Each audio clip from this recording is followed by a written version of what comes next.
Welcome to Shovelware Diggers. Our dig team is currently excavating the Softkey Shareware 2000 hit games 2CD collection. You can find a link in the video description listing the entire directory structure of this archive. Here's what our diggers have for week 263. For more information on how to join the dig team, simply follow the Patreon link in the video description. Now, without further ado, let's get to it. First up, we have a new digger, Cameron Armstrong, who's dug up WinGames /comp /motivat? Maybe some kind of motivational software? Like, that's the only thing I can think of with a name like that. Where is it? Motivat. Oh jeez, it's a screensaver. Oh, let's see what we got here. Motivator version 1.2 screensaver by Foosh Multimedia?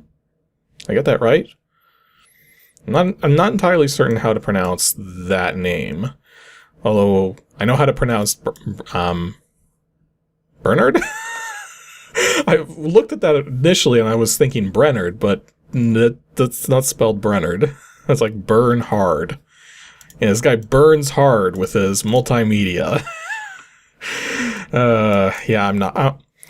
As we've established by this point, I am not good at pronouncing things. Anyways, introduction. Did you ever have a day at work that was like hell for you? 99.9% of the internet raises their hand. A little motivation is always appreciated in such dark times. With this little screensaver, even the toughest work becomes sweet, because most of the time you forget that you earn money. Okay. I know this is a product of the 90s, but even back then, there were people in really dead-end jobs which did not make lots of money, and it's even worse now. So yeah, you're earning money, but all of it's going into life expenses, so you don't really have much to play with. But after entering your monthly salary and hours of work per week, it calculates the amount of money for every minute. You gotta love it when there's typos. Anyways, so basically this is a program... Wait. Holy jeez. Okay, this screensaver is shareware, which means that you must buy it if you use it. You have got a test period, one word, of 10 days. After this time, please register or delete the program from your hard disk. One copy of Motivator 1.1 costs $10. Unlimited use for commercial purposes, $80. Special offer for departments, unlimited use with one department. The department offer, again one word, will only be available until 1st of August when? 1st of August, 95? This is some of the most bizarre pricing I've seen here. Or you can even have it personalized for $80. There's no way this screensaver is worth this much money. But we'll see. We'll see. Maybe it will surprise me. I don't think it's going to surprise me. Okay, so how this always goes. Select the files, copy... I'm putting it in cprompt /Windows because this is long before things were sorted out properly. Then we minimize, go into, is it control panel or setup? I think it's control panel. And then desktop, we got our screensaver selection. And we're looking for, what was it? Motivator version 1.2, which we're going to set up here. So monthly salary. Let's say our monthly salary is, what's a good really bad number? Well, actually, I could put in my numbers, actually. Because, like, I mean, I know what my numbers are. So, let me take a quick look over on Patreon. I'm going to grab the Patreon number. So, according to Patreon, my current amount of money coming in every month, not counting what I send out to other creators on Patreon, is 761. Okay, so... we're going to say 760. Why am I getting dollar signs? Literally any key you press, you just get $signs. So I guess it's hiding the number for whatever reason. I don't know. Hours a week. How many hours do I work a week?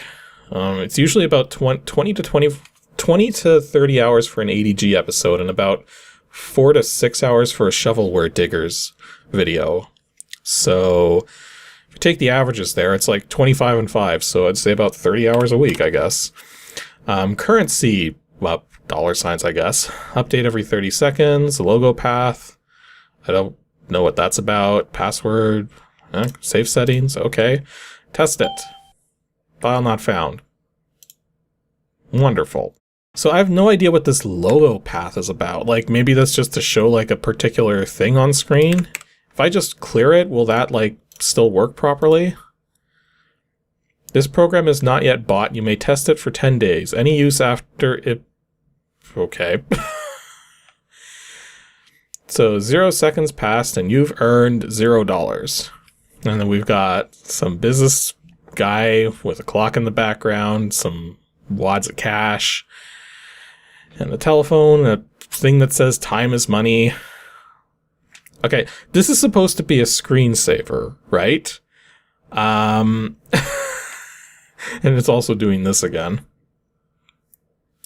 So 29 seconds have passed and you've earned 5 cents. Well, gee, don't I feel special. But yeah, it's like, it's a screensaver, but it's just burning this image into the screen. Like, I'm not going to do that. I'm not going to do that faux burn-in effect I did with, like, the soccer screensaver a while back. But, like, this is not a good way to save the screen. Like, if you ran this on, like, a corporate monitor and your computer was, like, on 24/7, I guarantee you, within a month, somebody's going to, like, load up like a word processor or something, and because you didn't register this thing, you're gonna see that let's wait for it. It's gonna come up. Well, you're gonna see this time. Yeah, you're gonna see this message about any use of this period is illegal. You can see that burned into the top corner of the screen. Not to mention this guy at the desk. Yeah, this is... You can't save the screen with a still image. This is a perfectly still image. This is not good screensaver material. Next up, Adam Morelia has dug up DOS games /arcade /Battleship II.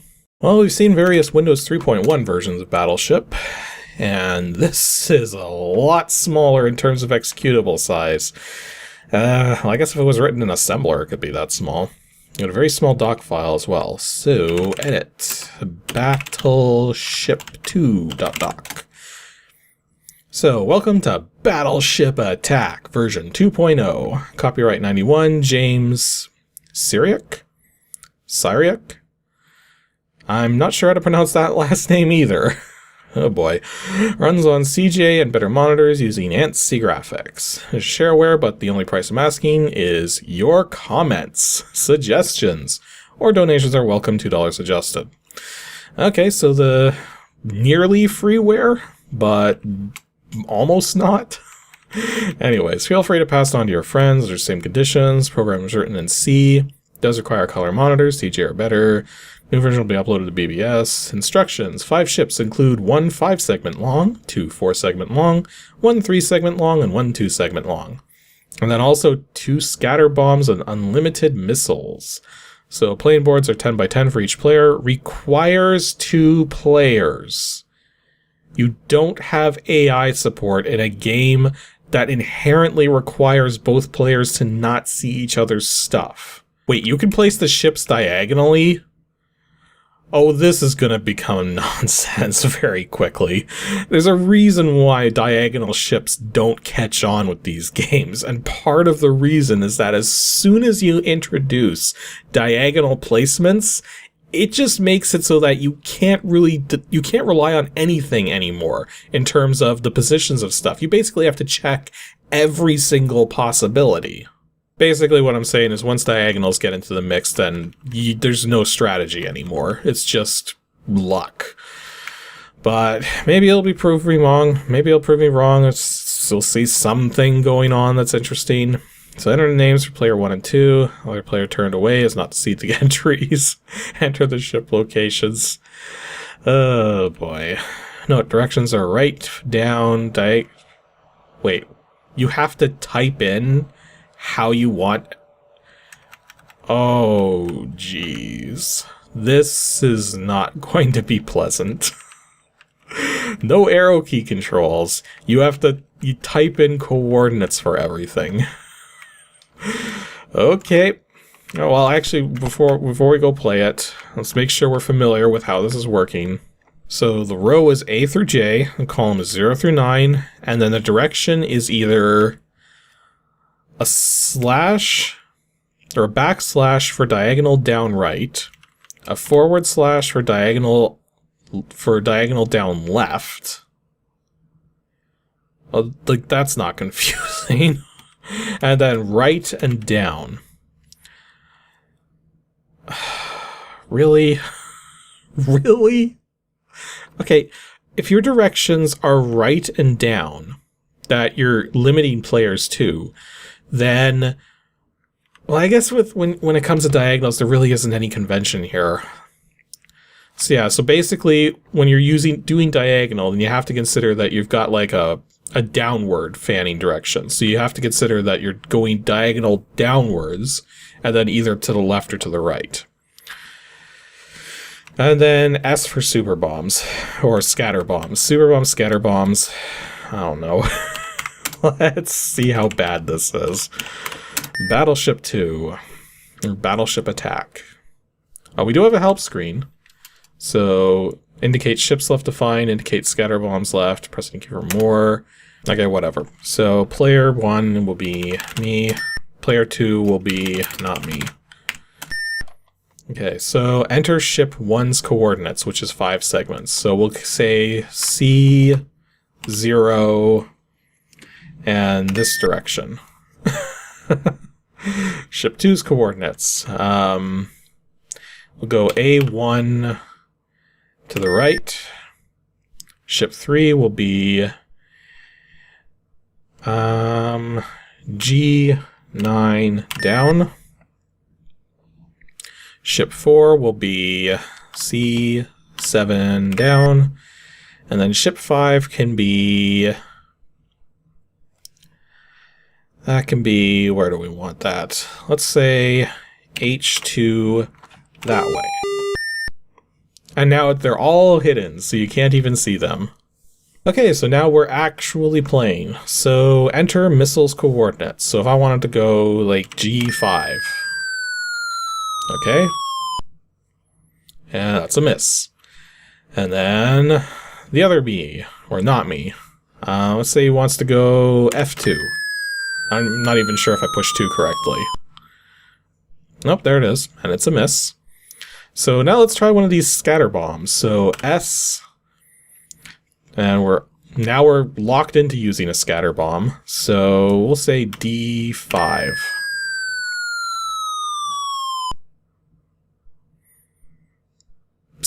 So, what? The scatter bomb didn't really do much other than just to show a miss? What's the help say? Yeah, the help doesn't actually say what the scatter bombs do? I'm gonna have to look that up later. Oh, and apparently I hit one of not me's ships. Although, to be frank, I actually know where not me ships are because I put them in a really stupid pattern. But I can keep playing it some semi-legitimate. I5. Not gonna hit anything? Nope. Okay, let's use that last scatter bomb because I gotta see if this actually has any appreciable effect. Like, let's just try C1.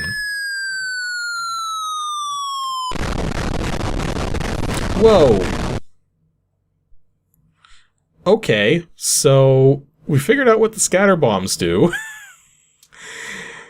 But that's kind of weird, though, that the scatter bomb, if it misses, doesn't actually indicate where those misses are. Like, that's really lame. Well, actually, let's see how this ends up propagating. So I'm going to aim, go to scatterbomb mode here. I'm going to put not Gemini's scatterbomb at C3, which is a miss, but should, or actually no, better than C3, B2. Because B2 is a miss, but it should hit multiple things. So B2.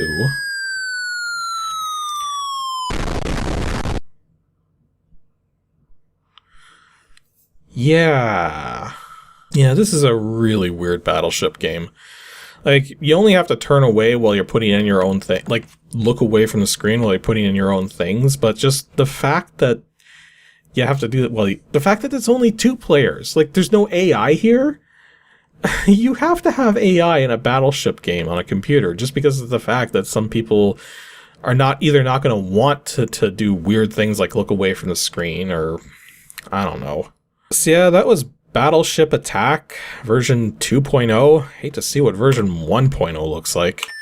Yeah, this is not a very good Battleship game.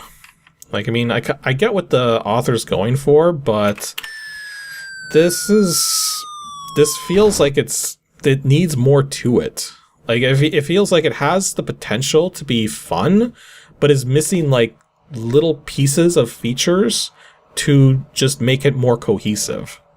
If that makes any sense. Yeah, not the greatest Battleship clone I've ever played.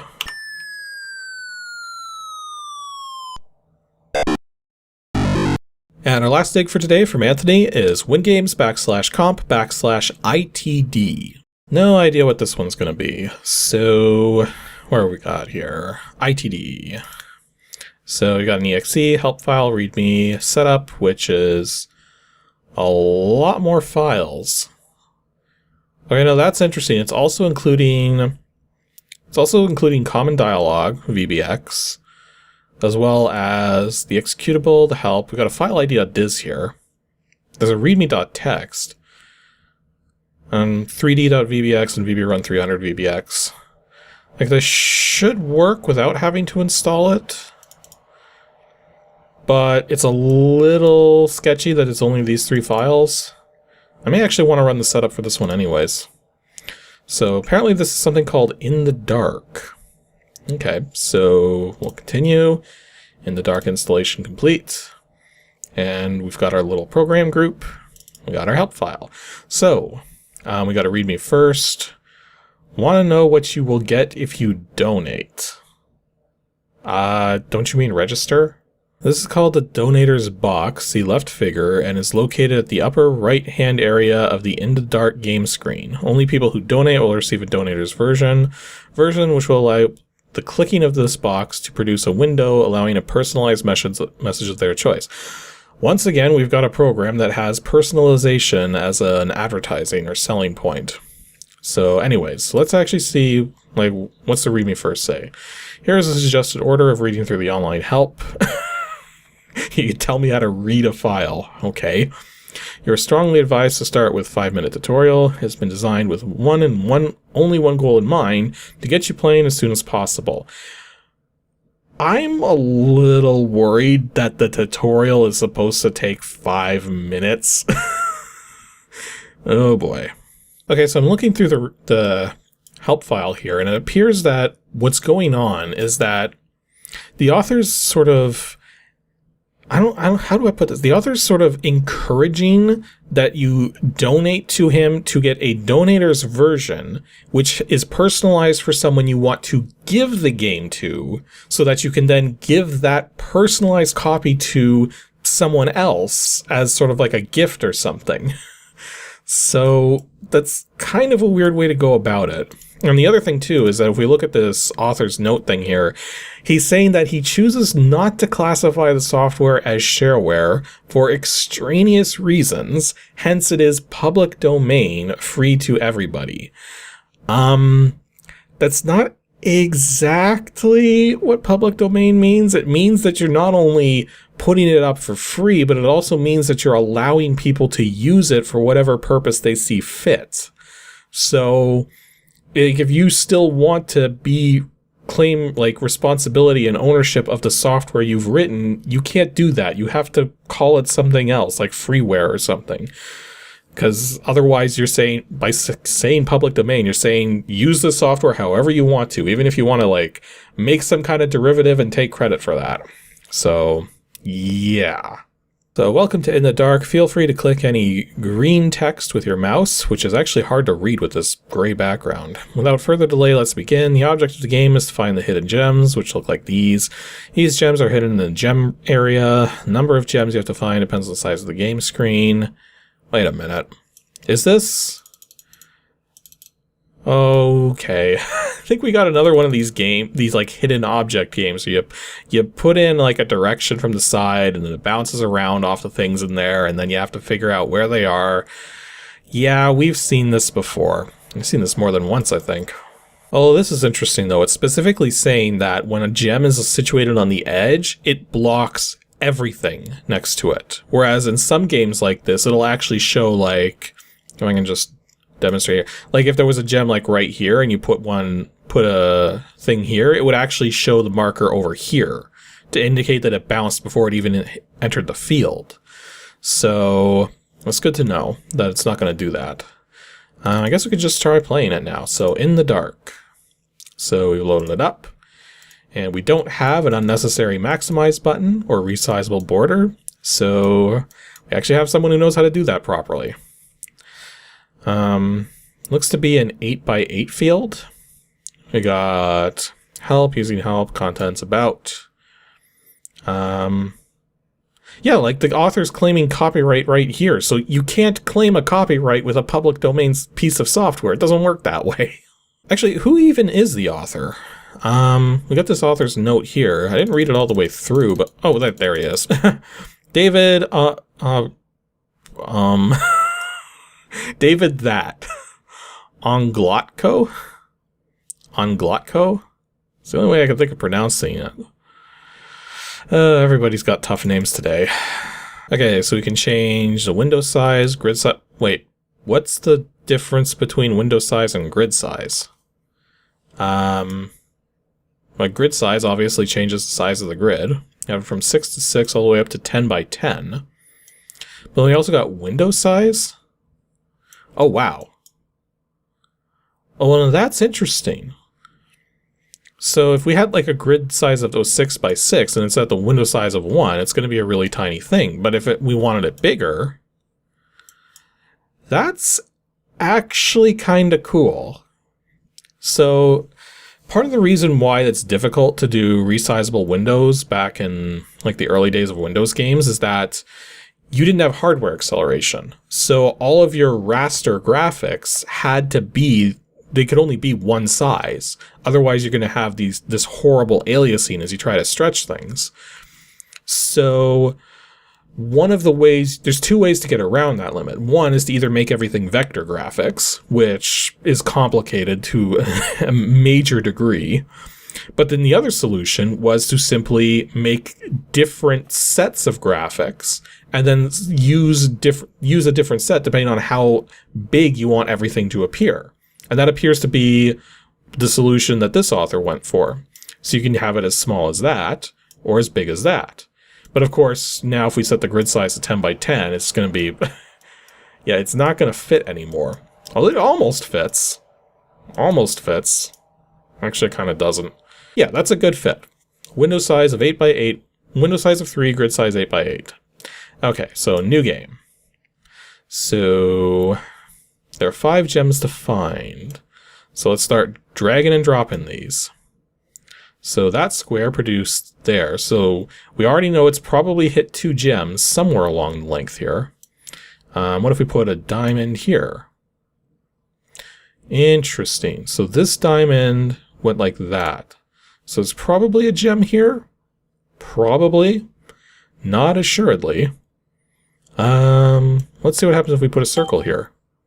So that circle went all the way back. So there probably is a gem here. So let's try right here. Okay, this one came back as well. So that doesn't actually give us a lot of good info.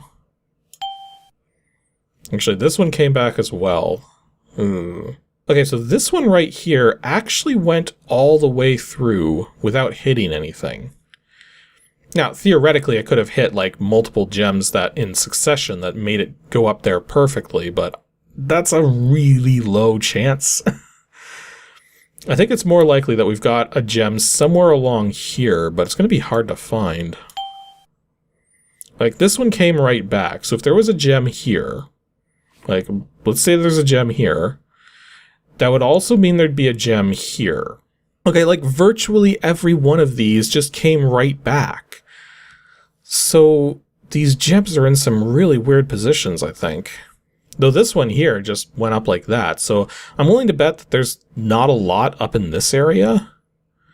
Like, there's a lot going on down here from the looks of it. I don't know if we're going to be able to figure this out. Like, that one comes back as well. Okay, that one actually... Okay, that's interesting. So this one managed to go like that.